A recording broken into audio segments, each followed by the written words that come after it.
Thank you so much for being on my show, Stacy. I'm so excited to have you. I know today we'll talk a lot about grief, children, and I think anybody listening to this episode today can take something away. We all have known a child that's probably dealt with grief, or us ourselves have dealt with it as well. So I think there's just a lot that we can learn from today's episode. So we're happy to have you. Yeah, thank you for having me. I'm excited to be here. Yes. So I just want to start from the beginning of how did you become a childhood therapist? What led up to that for you? Yeah, so I had a pretty traumatic childhood, and I remember having some kind of semblance of thought of like, surely there's adults who know what they're doing. Mm, I don't know any of them, but they have to exist, right? yeah. And so there's a picture of me when I was really little. I had a group therapy session for my Care Bears. They all worked it out except for Grumpy Bear because you have to be willing, to Yeah. shift things. And I always like knew that there was more behind what my tiny world had. Mm, And so as traumatic events happened upon like one another, the need for me to have my own therapist like grew, but that wasn't available at the time. yeah. And so I didn't know specifically about my profession, but I knew I needed someone. So I ultimately became that person. Oh, that's so awesome. So you went through school, which takes time. So you always kind of knew this was your passion. Like this was something that you were meant to do. Yeah, so my mom, she died in 2001 of breast cancer, metastatic breast cancer, Oh, wow. and had a really long journey. It was a really traumatic medical journey for her, and so that was like throughout my adolescence. Mm-hmm. And so I like, there wasn't anyone for me to talk to back then. And, Yeah. times have changed. Therapists are more readily accessible. But I knew that I needed comfort and wisdom and support during that time and just kind of like tucked within instead, which as we Yeah. know, like pops out later, right? And so my mom died the summer before I went to grad school. And so I kind of had a vision, if you will, for like grief, Mm-hmm. but I didn't know as much about my specialty, but I knew that I wanted to help people walk through grief. Yeah. So it sounds like that was kind of your introduction to grief. Very much so. Yeah, very much. Yeah. And Yeah. I remember learning the term, it was so validating to me, the term anticipatory grief. Mm-hmm. Because it's just, my mom's, it was crazy up and down through remission and just so she had 17 surgeries. Oh my Like gosh. they did a mastectomy on the wrong breast. Like Oh it no. was just chaos. And so what I remember learning that term and feeling so validated of like that is what I feel. Mm, And so I would say for sure that was my intro, and nobody my age knew what to say because we're 22. yeah. Yeah. It's true. When I battled my blood disorders starting at the age of 19, I was the same way. No, none of my friends knew what to say. We were in college, like health issues was the last thing on Right, any of our right. They're like, mind. how much can you drink though? Exactly. At what other party can we attend in the same night? Yes, this is the You last thing on good? your mind. Like Yeah, you out before we can like pop over to like Chris's event. Yeah. exactly. Yeah. So I identify in a different way, but I identify with that as well of understanding that people don't know what to say when you're around that age, and you haven't dealt with it. What would you say that taught you about grief, your own experience? Yeah, like also connected to like people our age. I I would say that a lot of people are very uncomfortable with Yeah. the idea of talking about grief, and it's like it's a reality, right? That we all know that we will die. Yeah. But I think that so many people like just don't want to go there Yeah. with issues of mortality, and I think Seeing like me, like, cause she was my last living relative. I'm an only child that, that was it for me. I Yeah. think a lot of people, um, potentially felt uncomfortable with my reality, because like it's like painful to think about, right? And so often we want sunshine and rainbows and like, and that's not real It's life, true. And It's so true. I think for me, I definitely learned how I just don't like surface.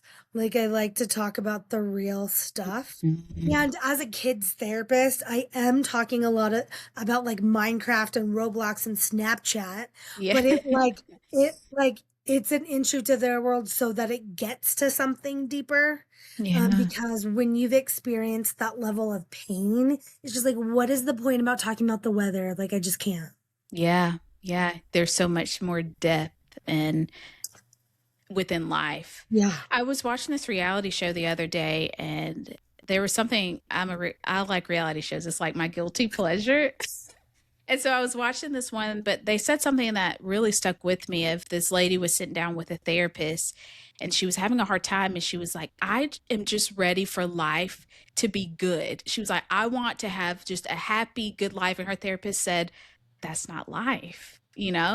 And it really stuck with me because it's not. We are all going to go through hard things, and grief is ultimately something we will experience ourselves, but we will also watch our loved ones experience. Mhm. And I know that for me is the hardest. Both of my parents are still alive, they're still here. And I know one day they will not be here and I will experience that same grief. It is a reality. So, for someone like me that has their parents alive, parents that are still alive, and how do you help people like myself prepare for grief?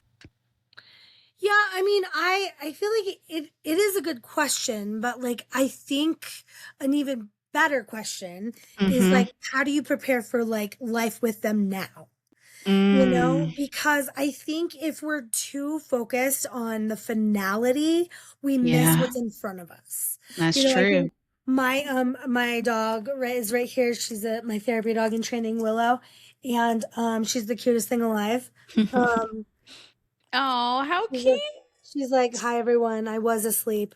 Um, and so, but she's one. She'll be two in June, and Oh, I've found myself crying like about like her dying one day, and yeah, she's like, What's happening right now?" And yeah, I like find that like it's not that I can't go there; it's just it's not beneficial. Like that I'm like trying to enjoy. Like I was petting her the other day, and I was like, remember the feel of her fur, and like just the present that I have yeah. right now. And so Mm, I think that I don't want people to feel like that they have to go there because that's bottomless. mhm. Grief can feel really bottomless. And if that were something like every time you saw your dad, you're just like, I'm gonna lose you, you miss out. That's true. Yeah, Mm. staying more present within it. Hmm. Yeah. Yeah. Talk to us about what you do with children. And I know a part of it is you probably in some way have to gain their trust Mm. in some way in order to, get to the root of the problem or to help them as a therapist. Talk to us through those steps of what do you do? Yeah, I think like I've been pretty lucky with like rapport building. Kids tend to like feel comfortable with me because I'm like the same height as them. I'm like 5'4", Yeah. and I'm a little non-threatening. But how it works in my office is that I have always done an intake with the parent or parents first, go over the boring stuff, um, and then so that they've met me, they've seen the whites of my eyes, seen my dog. And so when a kid comes in, they're like super nervous. I also, past the first session, I don't see anybody who doesn't want to be there. Like there can be hesitation because you don't know what you're expecting, but Yeah. I feel like it's pointless. Like, to see like someone who's like, I don't want to go to therapy. Once they meet me, it's like a little bit better. But so I'll go over like my policies. And then I'll say, well, your mom and I have met, but I want to hear a little bit why we're here today so that we're all on the same page. Because when I haven't done that in the past, kids are like, this is a really cool office. I don't know why I'm here. And I'm like, oh, Yeah. it's wasting time. And so the parent will say a little bit. And so I'll say, if you feel comfortable, we're going to kick the grown-ups out. I don't count because I'm short. You're going to be deciding if you feel like this is a place you want to come back to. I'll be deciding if I think I can help. Your mom's going to decide if she wants to be your personal Uber back here. Yeah. And so the first thing I'll say to them is like, so were you dragged here? And I had this little kid once say, no, I was driven here. And so funny. And so I'll say, okay, well, like you need to know you have a right in here called I pass. I'm a therapist. So I ask nosy questions to try to help you feel better. If there's something you don't want to answer, not now, not yet, not ever, you say pass. And that's always Mm, on there. And so I was like, because I don't want to answer things I don't want to answer. yeah. And so you see like their little shoulders like relax. And so then I'll say, okay, let's take a step back. Tell me a little bit about you. Who are your people? What are you into? And that's usually like how it begins. Yeah. So that's how you kind of win them over or gain their trust or help them in some Yeah. way I'm to like, start yeah. opening up. What are Yeah. you into? And like, I did a video over social media not too long ago that it's like, why do I know all these things about kid and teen culture? It's not because I'm trying to be cool. I mean, I am cool. But it's because that's their language. And if Mhm. you can talk to them about like those things that they care about, they're more likely to talk to you about the things that are scary and hard. If you're like, yeah, I don't care about what you're building in Minecraft, tell me about your anger related to your dad. Like Yeah. that is like it's not cohesive, and it's Mhm. pretty incongruent. So I like to know enough to have a conversation about their world. So What about their body language as well? Because I would think that had something to do with it as well. If they come into a session and they're slumped over, or can you read them through their body language as well? And the reason I ask this question is for maybe parents out there that are trying to figure their children out and don't know where to start, or they're seeing different signs in their kids' body language. Is that something that you look at? yeah, I mean, I think that like I've had kids that like have a hard time, looking at me, which it's different for kids on the spectrum because that's like not like a flag, that's just Yeah. the spectrum. But if they're there for a reason that they might feel shameful, I've had a lot of kids who have been sadly extorted online by like Yeah. adults. And so, they've gotten caught in this web, or, there's something that's been discovered, self-harm. There's a lot of shame there. And so, kids, they'll try to look at me and I'll say, just so you know, like you don't have to look at, like I have a ridiculous amount of slime, and so I'm like, play with the slime. And so, like, I think by having a mass amount of things to touch and playing a Mhm. dog, I think that it helps their body relax. And because I'm not requiring that of them, they're like, oh, I've been told I have to look at adults. I'm like, I'm not a real adult. The rules are different in here. And so I think like letting them put their feet on the couch, like I don't care. Um, like eat in there just like to be chill, I think is different than what they might have imagined what Yeah. they were going to, and I'm definitely not what they imagined.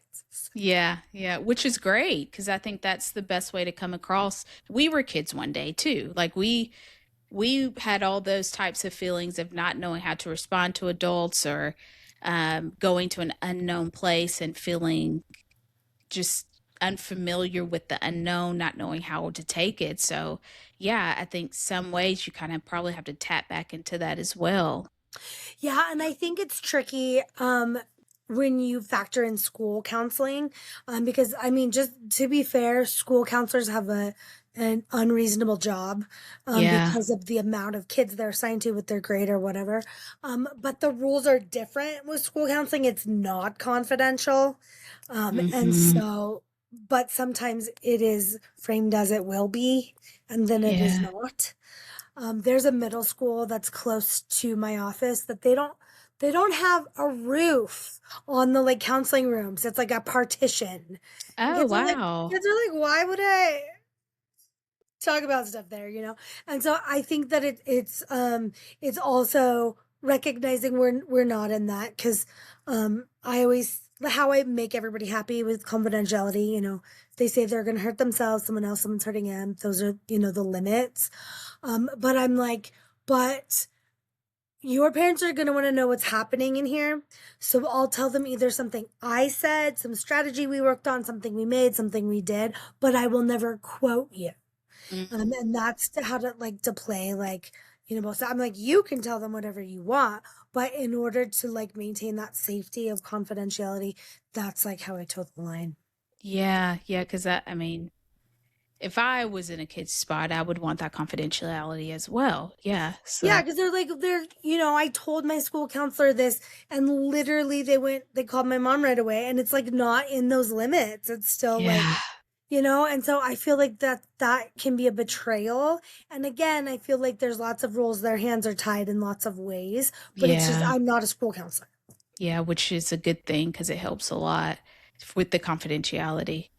Talking about grief, that also comes with a lot of pain for a person, for anybody. What do you ever give advice to adults about how to help their kids figure out their emotions or understand the pain that they may be feeling? Yeah, and I think the biggest piece of advice is to not give advice. Because Mm, I think, excuse me, I think that we obviously want the people we love to not be in pain. mm-hmm. You know, that's a basic tenet of like empathetic humanity. Yeah. However, I think that sometimes we all jump too quick to like the fix. You know, that like a kid is like, I'm so sad about this thing. And then a parent will be like, well, why don't you try this or do this or don't think about that? And the feeling and the emotion, it gets invalidated in that process, not intentionally. Yeah. But in that process, they're like, I've already tried that. Cause you know, if you think about yourself when you try to say something to a friend and they're like, well, have you tried? Of course I've tried that. Of course I've tried that. Yeah. You know, like, and like that can feel irritating. And so I think that like our work is to continue to be able to hold space better and have capacity without Mm, fixing, without feeling like that we need that. And a lot of people like freeze because they don't know what to say. Great. Like, say that. Be like, yeah. I'm in so much pain for you. I hurt for you. I wish I could make it better, but I'm here. Tell me more. Like Mm, that will go so much further than like, have you tried writing in a journal? Yeah. yeah. It's about the realness, it sounds like. Yeah, and I think that it's always good. And I ask this sometimes of kids, do you want feedback or do you Mm-hmm. just want to be heard? And 9 times out of 10, they want to be heard. And I'm a Mm-hmm. therapist, so like I have some answers, you Yeah. know. Like, but even me, they're just like, I want to be heard without like being argued with or interrupted. Yeah. Yeah. And Yeah. Like you said, holding that space for them. I have one kid who tells me almost weekly, this is the only place I go where I'm not interrupted. Mm.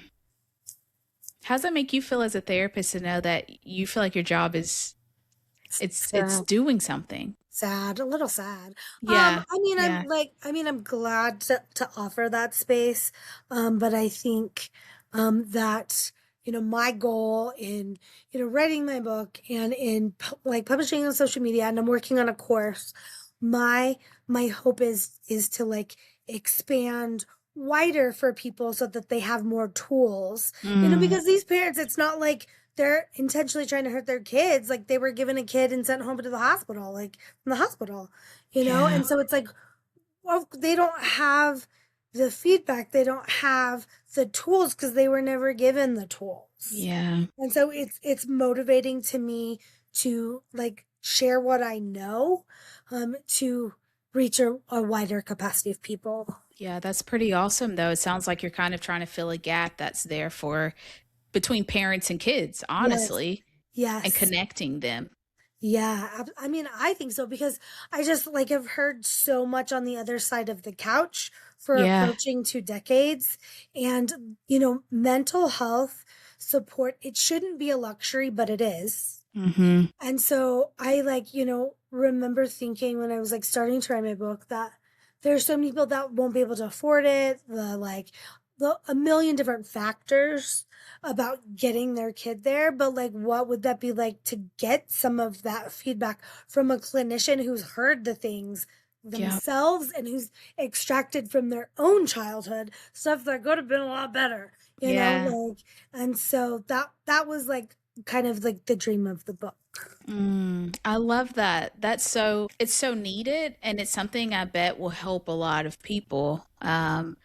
Like you said, you've been on the other side of the couch. You understand what it's been like to hear the conversations and to talk to the kids and really just connecting them with their parents or with adults, Mhm. guardians, or whoever. Yeah.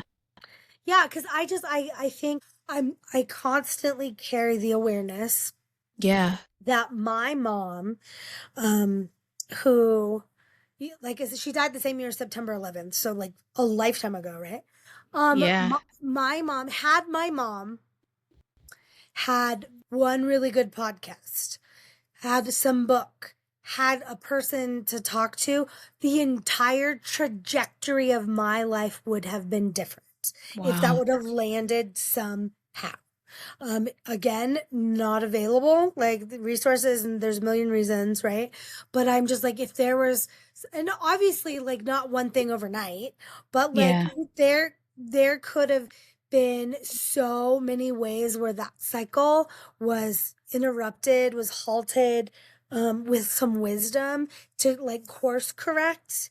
Like, Yeah. it would have been so different. So, like, every time I make a video for social media or make some content for social media or do a podcast, that I'm kind of speaking to one person, and that one person is often my mom, right? Yeah. Like that I'm just like, here maybe a little bit could make your kid's journey not as traumatic as mine. Yeah, that's a great way to think of it, though. What a great outlook you have, even coming from where you've been from your own childhood. I never would have thought about it that way if your mom would have had that one piece of content that would have, turned everything around or a light bulb would have went off for her, how different that would have been for her and for you. Yeah, absolutely. It's a Yeah, and beautiful way to think of it though, from your think perspective though. Yeah. thank you. Yeah, because like is my generation they didn't have that. They Yeah. just didn't have that. And so now there's so many resources, and I want to be one of those that Mhm. benefits, like, the families that I see and the ones that I'll never see. Yeah. Talk to us about, and I think this is a question that a lot of parents probably have is with having young ones, you really teeter on the line of trying to figure out, do I tell them about death Mm. and life? How should parents approach those types of conversations with kids?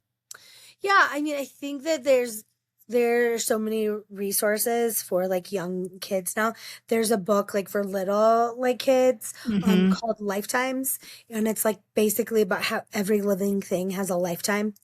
And it's really adorable. Mhm. When I used to lead groups in kids support grief centers, like that was always for the young kids. That was a book we like referred to. Um, but it's really important in the children's grief world to use proper terms and not say things to the tune of "we lost them, they passed away." Um, yeah, like those kind of things, as opposed to like "grandma died." Mhm. Because for kids, they start to visualize something that isn't real.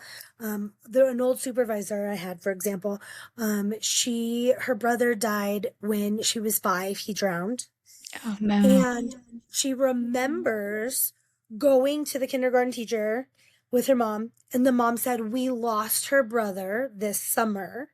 And Karen said for her entire life until she was in grad school, somewhere in the back of her mind, she was always looking for him. That because he was lost. Lost.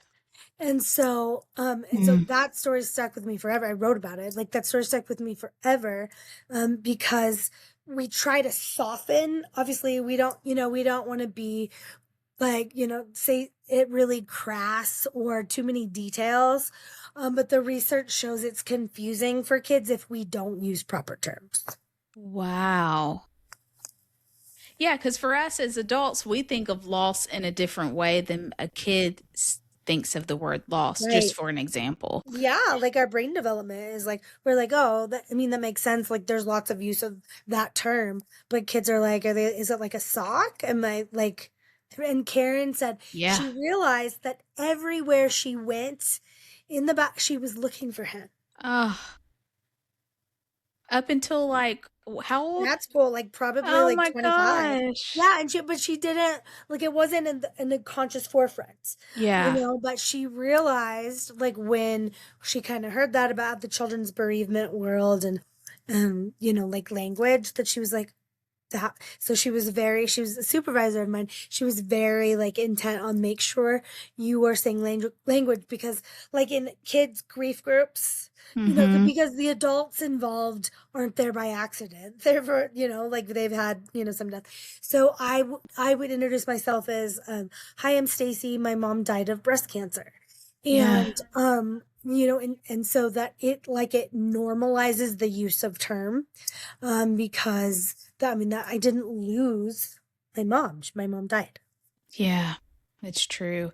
And it just kind of it makes it just out in the open too, where people probably feel more comfortable talking to you or coming up to you about it than like, I don't know what to say, Right. having that as well. Which is what they're experiencing, right? Like with your Yeah. medical health journey.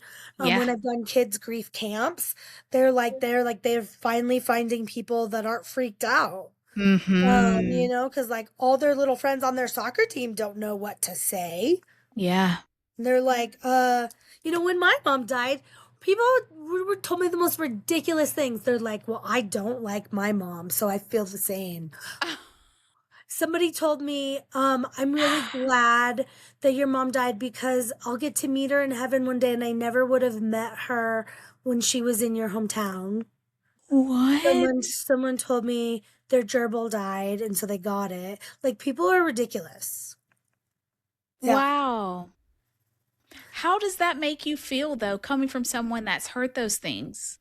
Like I mean, where do you go? I like then or how not. can we be better? That's what I'm trying to get to, Oh, really. okay.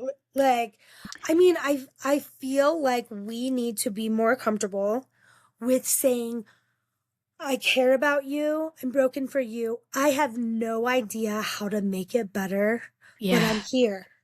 I literally don't have any words for you. I want you to know that I'm not going anywhere. I'm in your corner. Yeah. I'm going to I'm gonna make food for you. Yeah. We're gonna go see a movie. You don't have to say one word. Like because I feel like that is where we get into trouble is that they're trying to fix their own anxiety about it. They're It's like, true. yeah, and they're like, yeah, so and then they want to put a bow on it, and that just feels gross. Yeah. Like you said, it kind of goes back to your statement earlier in the episode of just talking about how you want to get to the depth and you can't do the surface level. Yeah, Yeah. when I worked at Starbucks at the time when my mom died, and I had a manager of a store tell me that my face was making other people sad because I looked sad. And so I'm like at the time I didn't have a response. Now I would. Yeah. Now I never respond. And I was like, okay. I'm like, but I'm Yeah. not talking about her here. And he was like, yeah, but your face looks sad and it's making people uncomfortable. Like my coworkers. Uh, Okay. And I think about that so often because I wish I would have had better comebacks, but I was 22. And so I was just like, okay. I'm like, but that it is a good example of yeah. like not having capacity for like what do I do with this employee? They didn't teach that at barista school. Yeah. Like how to support like your employee whose mom just died. I was Yeah. like minding my own. I wasn't crying. I'm like making my lattes and like, but you basically said your existence is like Hmm. reminding of us of our parents' mortality, and I don't like it. Ah, because people don't know how to handle grief. Yeah, and I was like, okay. So basically you're telling me how can I mask better? That's gonna end Hmm. well. Yeah. Pretty much shoved all the feelings down. Even when you're not in your face, you probably thought there was nothing going on. No, and like I Yeah. wasn't even thinking about it until he brought it up. Yeah. Like Yeah. I actually liked that work because it was so, like uniform and like there's recipes and whatever you don't think, Yeah. Yeah. and everything like is already like planned out for you. So you just put it all together. There you go. There's your drink. And Yeah. so like I was like, now I am. But I think about that one a lot actually. Yeah.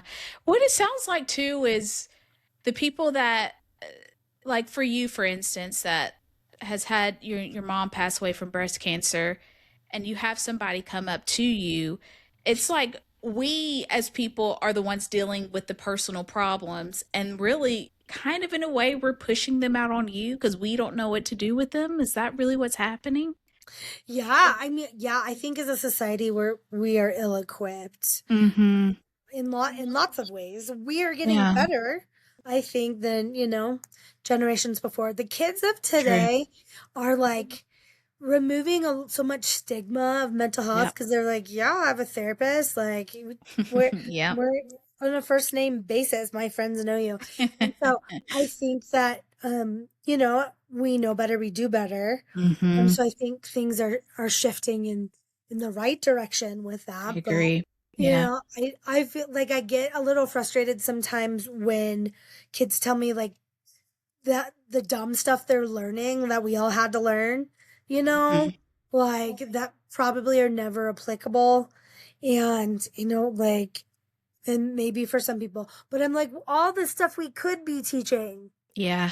Yeah. that like some basic conflict management, some, Yeah. what to do when your world tumbles over. And I get that's what therapists are for, but I just wish sometimes that it was like, preparing our kids a little bit better Yeah. for the real world. And it sounds like your course and what you are developing will help with that as well. Am I right?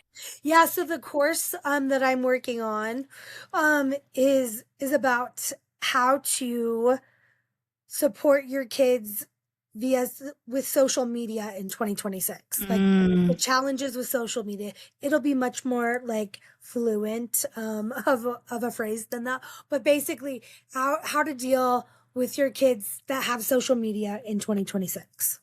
do you see a lot of cases of kids where their mental health is has just their self-esteem in some way has gone down because of social media? 8,000%. Wow. 8,000%. Yeah, and I feel like the and I was just talking about this morning with my business coach, about the course. She was like, give me 5 things that you have heard lately about like so challenges of social media. And I was like, you only want 5? And so I feel like, the fact that they track each other all the time, like is an Yeah. exercise in making them feel left out because they'll look at their phone and everybody is at one location. Um, in the 80s, 90s, like people were at one location, you just didn't know about it, Mm-hmm. and so they track each other, they intentionally leave each other on read or delivered. They make TikToks directed towards the person, but an outside set of eyes wouldn't see that as bullying because like they're just making a song, but like it is like they're singing Traitor by Olivia Rodrigo and they're like, this goes out to you know who. Yeah. And so I feel like, yeah, having so much accessibility in their hands, Mm-hmm. and not a fully developed frontal lobe. Yeah. Absolutely. I wouldn't have wanted to have it. I you talking about it makes me think like I'm so thankful I did not have this because it would have been an added problem for us. Yes, it causes so much like the amount of time, like they're intentional about the amount of time it takes to read a message or to show it's been opened. They do that on purpose. No. Oh yeah. They're like, he left me undelivered for 3 hours. And they're like, and they're like, so I left him on red for 4. Yeah.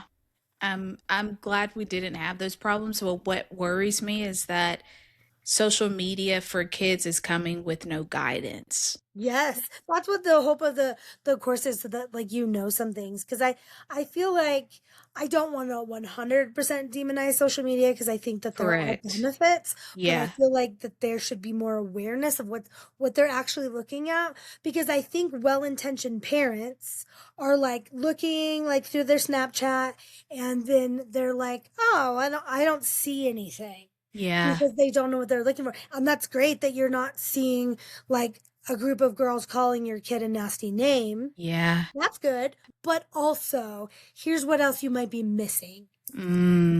Yeah, that is very important. I mean, I know there are high statistics. I don't know what they are, but I know that there are high statistics on um, just kids who were born with social media and us that weren't. We didn't have it. Like for me, we didn't have it until I was in high school, and you could only get in if somebody was like gave you an account or let you in. So it was very new for us, and just the problems it adds. Geez. I have a Mm. client who is in elementary school, and literally, not just dramatically, literally, the mom has confirmed this, the only one in her class without a phone or social media. And so she talks to me a lot about being left out. I'm like, you know what else you're getting left out of? Well, let me tell you. And Yeah. she's like, That's so much drama." I'm like, so much drama. Yeah. You want to be left out. You want, honey, Yeah. honey, like, Yeah. and obviously to them, like nobody wants to be left out of what their peers are doing. But Correct. like I'm just like I'm glad for her brain. Yeah.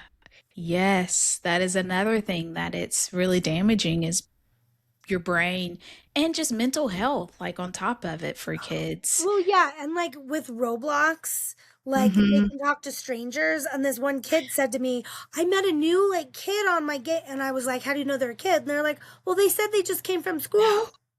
And I was like, "How else do you know? Have you seen them?" They're like, "No, but they were just at school." Yeah, that's very It's dangerous. terrifying, Yeah, it is. terrifying. And like, just the what I referred to earlier, the situations they get themselves like in, and then it like Hmm. snowballs, and it becomes it's bad. It's bad out there. What would you say is like the number one um, just problem you see from a therapist with kids? Would it be social media or would it be something else? I would say that anxiety is probably the like number one reason that I'm seeing kids, but honestly, I feel could be a whole separate topic, but the idea of school violence and the fear of school violence is pretty huge. Like I am in September there was a school shooting in my school district. And kids were coming in that day saying like they just knew it was a matter of time, like before it was, and like I could go on and on about how we're not protecting our kids, and that it's dysregulating to them Yeah. to go to school, and the stuff that they have to think about, like they pick shoes based on if they can run from a shooter. Yeah. That like there's just I have a I've had female clients who don't take care of their time of the month, because if you're in Hmm. the bathroom you're going to get locked out of the classroom if a shooter comes. So they rather have an accident than risk that. Like that's not normal. No, it's And disrupting their no. class too. Yeah, and so us kid therapists were like, well, we'll hold space for that and come up with strategies to support. But dear God, we can't fix that. No, you can't. And so like it's a major soapbox for me because I think so many people don't even think about just kids like the stuff that they have to checklist on going Yeah. to school. You know, like if they have a first aid kit in case their friend gets shot. Oh, wow. It's Yeah. nuts. I can only imagine the stories that you have heard and what you have to carry with you as well from the stories you've heard. Yeah. I'm just constantly like, I'm sorry, we're failing you as a nation. Like, Yeah. like we are. I've been on podcasts in other countries and they're like, they ask the same question about what are kids coming in. I'm like, well, it's probably not relevant to your audience because you're in Canada. Yeah. And they're like, no, but we care about what's going on. So I'll talk about it. But I just like sometimes feel really jealous, that like those kids, not some, I feel really jealous that those kids, like, that's not their reality Yeah. because it shouldn't be. Yeah. And anxiety too. You spoke on anxiety as well for kids and how that is a main problem as well. What do you see for kids as far as anxiety goes?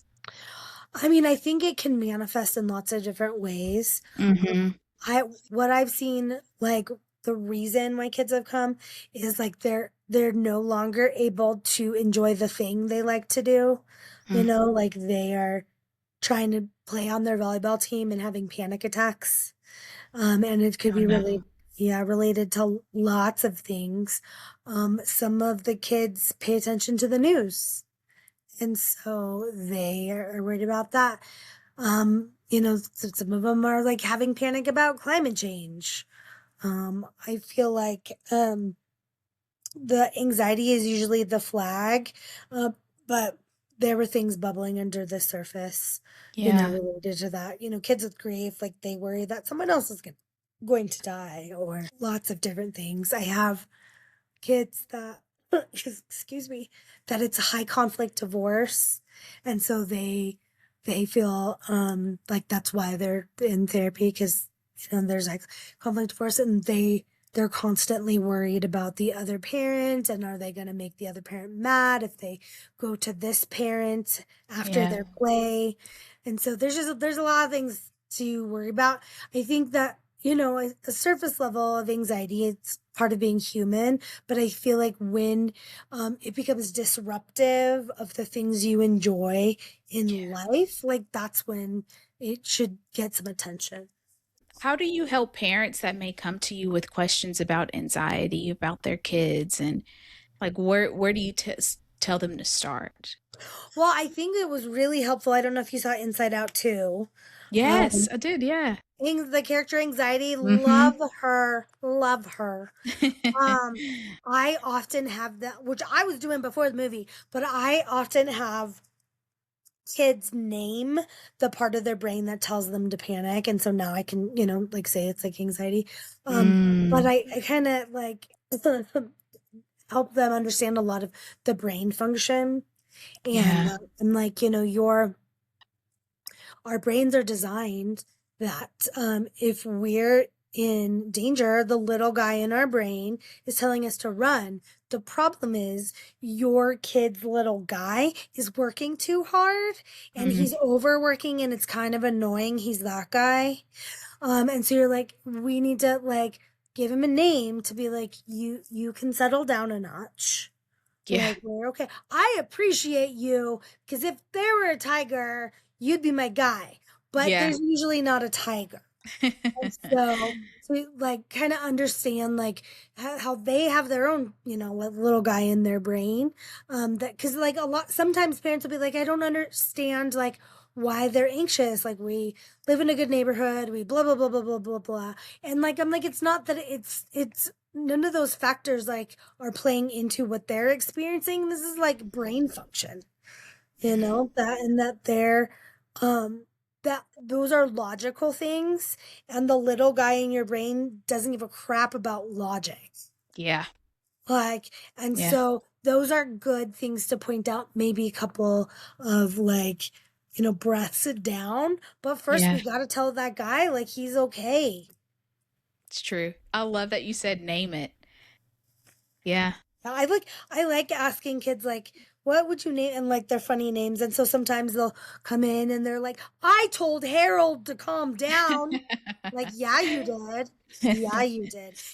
So that they feel like they also have more ownership of it.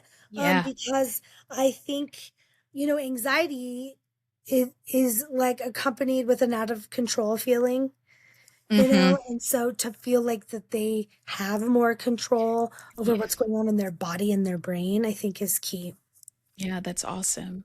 I also want to talk about your book. So tell us a little bit about your book and why you decided to write it as well. Okay. So my book is called With Love from a Children's Therapist, hashtag lessons I've learned along the way. And it is part, what I've acquired from kids and learning on the other side of the couch, part lessons that would have been really helpful in my own childhood. And I was on a podcast that she introduced my book as a guide to not emotionally damage the next generation.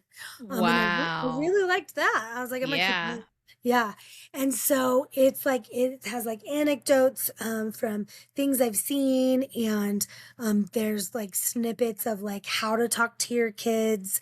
There's a whole chapter on grief. There's one on anxiety. But a lot of things that could be hopefully helpful for readers. Yeah. How long ago did you write this book and what Um, made you write it? yeah, it will be a year in April. Oh, nice. Congrats. Thank you. Um, well, I was just like, there, I have a lot to say.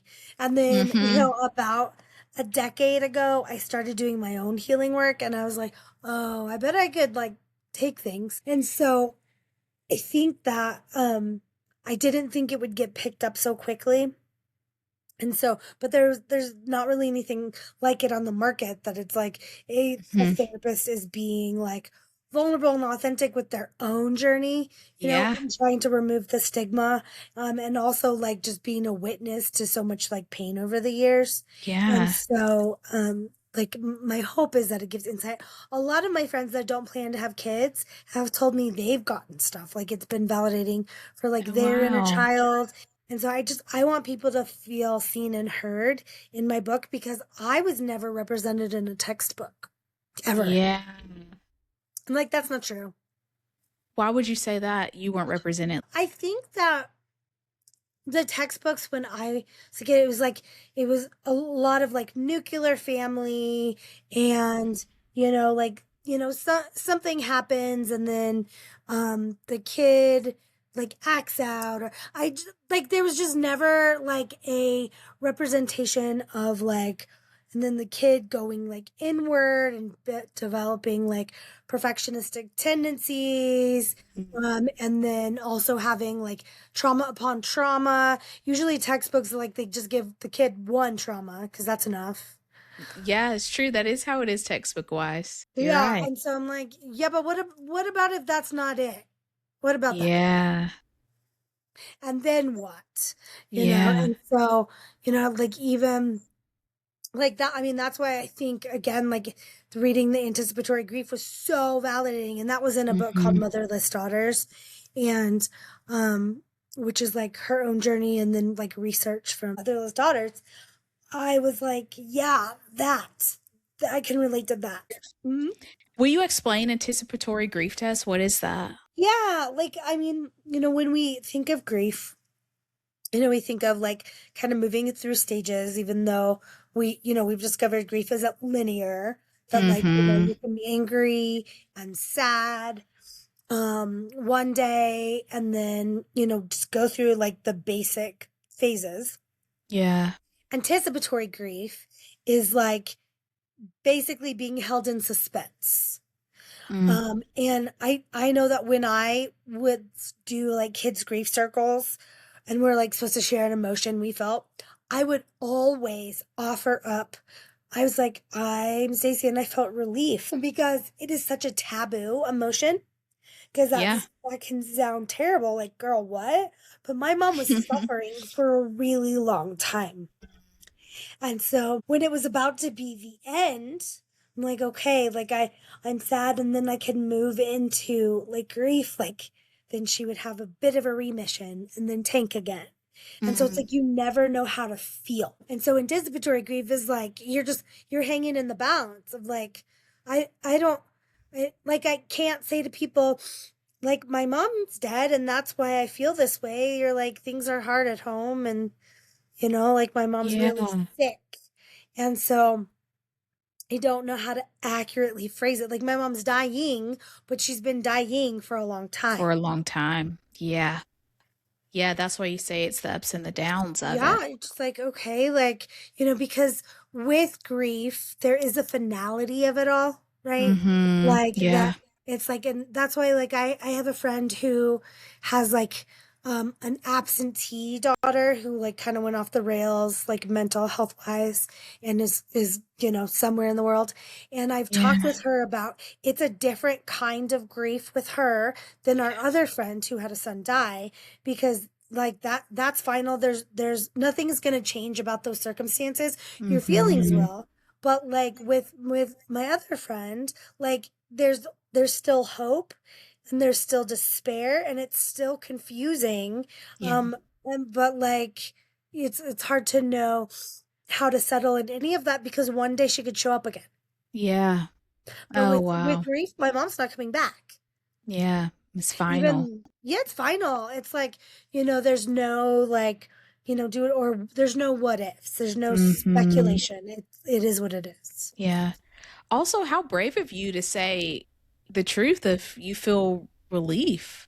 I mean, Mhm. because I bet other people feel that, but they're probably like, if I say this, everybody's going to think I Right, am crazy. which is exactly why I offer that up, like cuz I Yeah. think that transparency saves lives. Yep, it does. It's And so very then I'm true. like, yeah, and so I'll go on and be like it's not the only emotion. Mm-hmm. But, like, it's one that I feel like is important to name, Yeah. and, like, because, like, you'll have kids in these groups that, like, there might have been, like, someone who unalived themselves, Mm-hmm. but it was after a long battle with mental illness, and Mm. there might be relief there too, because at least, like, Uncle so and so isn't, doing that, but I don't wanna say I'm relieved because that makes me sound like a bad person, but, like, Yeah. there's relief. Yeah.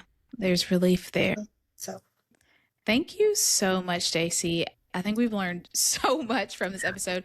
And I feel like this episode is not just for parents that have kids, but even just thinking about your own self and grief and different ways to handle grief and the different types of grief that we could experience. Yeah, mhm. it's Yeah, very it's just interesting. it's complex and, It is. I mean, I feel like it's always helpful to have a guide, you know? Absolutely. And thank you for all the work that you do. Yeah. Thank you. Yeah. So I will put in the show notes your a link to your book and a link to all of your information so people can find you if they want to reach out as well. Yeah, and on my website, stacyschaffer.com, you can put in your email and it'll give you the first chapter of my book for free. Oh, awesome. And there's also a resource on there that's the 5 things parents need to know in 2026. You can get that too. There's also a link on it's stacyschaffer.com, a link to the book as well. That's awesome. And then before we leave every episode, I always just end with just a final question.